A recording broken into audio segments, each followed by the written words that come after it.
আসানসোলের রানীগঞ্জের নারায়ণকুড়ি খোলামুখ খনিতে কয়লা উত্তোলনের কারণে ডিনামাইট বিস্ফোরণ করানো হচ্ছে, যার ফলে আশেপাশের গ্রাম ক্ষতিগ্রস্ত হচ্ছে। পাথর ছিটকে আহত হচ্ছে গ্রামের মানুষজন। তাকে কেন্দ্র করে বৃহস্পতিবার দুপুরে ব্যাপক উত্তেজনা ছড়ায় এলাকা জুড়ে। উত্তেজিত গ্রামবাসীরা খনি কর্তৃপক্ষের গাড়ি, অফিস ভাঙচুর করে বলেও অভিযোগ।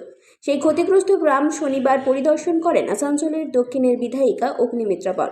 কথা বলেন গ্রামের মানুষজনদের সঙ্গে, ঘুরে দেখেন ক্ষতিগ্রস্ত গ্রাম বাড়িগুলি। তিনি জানান, কেন্দ্রীয় সরকারের আওতাধীন ইস্টার্ন কোলফিল্ডের কয়লা খনিতে বিস্ফোরণ হচ্ছে। বিস্ফোরণ না হলে কয়লা উত্তোলন করা যাবে না, আবার গ্রামের ক্ষতি হওয়াও চলবে না, যে কারণে গ্রামকে অন্যত্র পুনর্বাসনের দাবি জানান তিনি।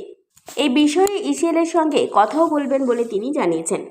বাড়িতে থাকি, আর একটাই বাড়ি, একটা টালি আমাদের ভেঙে গেলে কিন্তু কিনতে পারি না, এত মানে আমাদের অভাবী। আর এই যে এত বড় বাড়িটা ভেঙে গেল, একটা বাড়ি দেখুন পাশে একটা বানিয়েছি, কিন্তু ভালো আমরা করতে পারিনি কি জন্য, যে সেটা শুদ্ধ ভেঙে গেল। ওর বাবা কিন্তু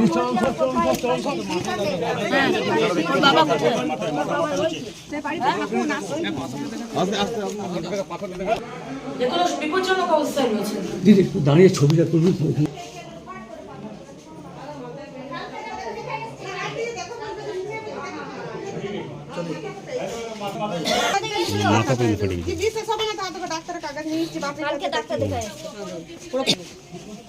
দেখো কতটা খোলা আছে, দেখো বরফ লাগিয়েছি, বাচ্চা ছেলে হলে কি অবস্থা হতো। এখানে কার বাড়ি আছে? এই আমাদের কি নাম তো?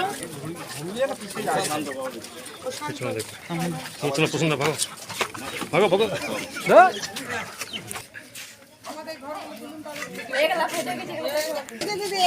পিছনে পিছনে পিছনে हाँ पीछे पीछे पीछे पीछे आइएगा, आराम से जगह हो जाएगा। बापा दादा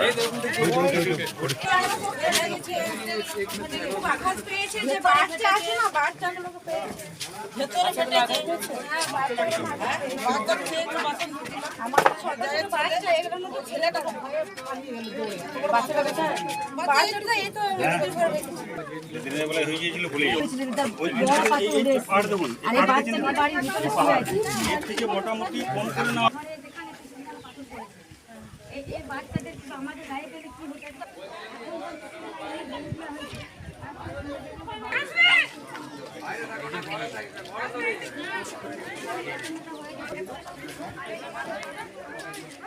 যেটা ঘরে থাকে সেটা প্রতিদিনের সমস্যা। টালির যাদের বাড়ি আছে ঝুরঝুর করে পড়ে, ওটা প্রতিদিনের ব্লাস্টিং হলে সমস্যা। আজকে আপনার কি বললেন উনি বললেন যে আমি এখন যাচ্ছি এজেন্টের সঙ্গে দেখা করতে, আমাদের যেটা ঘর বাড়ি ক্ষতি হয়েছে সেটা সেই খরচাপাতি কিংবা বেনানো দেওয়া হয় সেই ব্যবস্থা করার জন্য, যেটুকু মানে হয়েছে তার বেশির জন্যও নয়, সেই চেষ্টা করার জন্যই গেছে এজেন্টের কাছকে দিদি। চাই যে আমাদের ঘর বাড়ি ঠিকভাবে করে দেওক আর ব্লাস্টিং বন্ধ করুক। আর ব্লাস্টিং যদি দেবে তো ওভাবে দিলে হবে না, আমাদেরকে কোথাও সেফটিং করে দেওক, তারপরে পশুপি চালাক ব্লাস্টিং দেওক, আমাদের কোনো অসুবিধা নেই। প্রথম না, এর আগেও হয়, আগে হলে তো বাড়িতে পাথর পড়েনি, বাড়ি ফেটেছে, কারোর হয়তো ঘরে জিনিস পড়ে গেছে, এগুলো কোনো মাইন্ড করে নেই। অনেকবার পশুপি যে বলা হয়েছে, কোনো ভয় আতঙ্ক রয়েছে? নারায়ণকুড়িতে এসেছি। নারায়ণকুড়ি আমার আসানসোল দক্ষিণ বিধানসভার মধ্যে পড়ে এবং অত্যন্ত বিখ্যাত জায়গা। খারাপ কারণের জন্য বিখ্যাত, কারণ কয়েক মাস আগে আপনারা দেখেছিলেন এখানে ওসিপি থেকে কয়লা নিতে গিয়ে প্রায় 7টি মানুষের প্রাণ গেছিল। সেখানে 2জন পরিবারকে মমতা সরকার কম্পেনসেশন দিয়েছিল, বাকিদেরকে দেয়নি। পুলিশ বডিকে হাওয়া করে দিয়েছিল। এবার আবার আরেকটি কারণের জন্য এখানে ছুটে আসতে হয়েছে। 3 দিন আগে এই ওসিপি সেখান থেকে এমন ব্লাস্ট হয়েছে যেরকম ব্লাস্ট হয় ওসিপিতে, সেখানে এখানকার স্থানীয় মানুষের বাড়িঘরদোর অত্যন্ত ক্ষতি হয়েছে। কারুর দেওয়াল পড়ে গেছে, কারুর বাড়ির ভেতর শুয়েছিল, ওপরের অ্যাসবেস্টস ভেঙে গেছে, টালি পড়ে গেছে।